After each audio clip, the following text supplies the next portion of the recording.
Alain, propos d'un Normand. L'artisan et le comédien. Un caractère d'homme est formé par deux espèces d'expériences, qui diffèrent beaucoup l'une de l'autre. Car il y a deux mondes, le monde des choses et le monde des hommes. Un agriculteur qui travaille sur son bien dépend beaucoup des choses et très peu des hommes. Au contraire, un magistrat, un sous-préfet, un marchand de cravates, un écrivain, dépend de très peu des choses et beaucoup des hommes.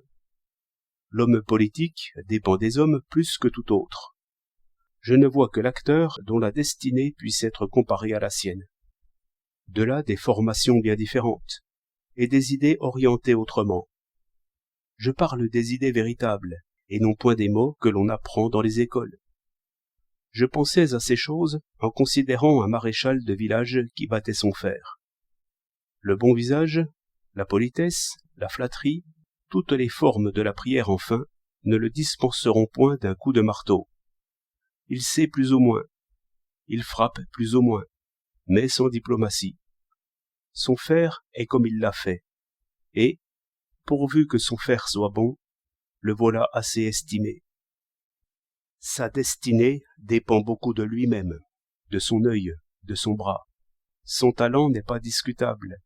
Ses mensonges à lui, les mensonges des autres, n'y pourraient rien. L'amitié, la haine, n'y changent pas grand-chose. Par son métier, il n'est guère croyant. Il est différent des autres, voilà sa force. Il se conforme aux lois du monde des choses, voilà sa raison. Il pense à coups de marteau, et il pense bien.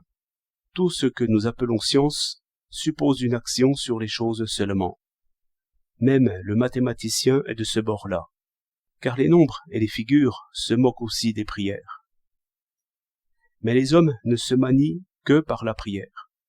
Il faut leur plaire, il faut les flatter, il faut dire comme eux et penser comme eux, ressembler aux autres enfin. L'acteur imite le spectateur, l'avocat imite le plaideur d'abord et ensuite le juge. J'invente ce proverbe chinois. Si ton juge boite, apprends à traîner la jambe. L'orateur s'accorde aux passions des auditeurs. C'est pourquoi Platon disait que la rhétorique est une espèce de flatterie, comme la cuisine. Les métiers façonnent l'individu. Il ne compte guère sur lui-même, mais en revanche, il peut tout espérer, ou presque tout. Si je veux réparer une horloge, le succès dépend de moi. J'y mets toute mon attention. Ma pensée est toute au dehors, car ces pièces de fer et de cuivre n'ont ni passion ni malice. Elles se pousseront selon leur forme. Mais si je veux faire le métier de Rochette, le même genre de regard ne convient plus. Mais au contraire le tact, la politesse, la dissimulation. Non plus tant l'œil qui voit que l'œil qui plaît. Mais c'est alors que l'on peut dire que la foi remue les montagnes. Car elle est contagieuse, elle remue les hommes, et il s'agit alors moins de vouloir que de désirer. L'improvisation est la loi, car on ne peut prévoir ce qu'il faudra dire. Et l'effet est toujours incertain. De là souvent une paresse fataliste, des idées à faire pitié, des raisonnements d'enfants, et d'étonnants succès. Mais l'artisan, petit ou grand, ne sait pas gouverner.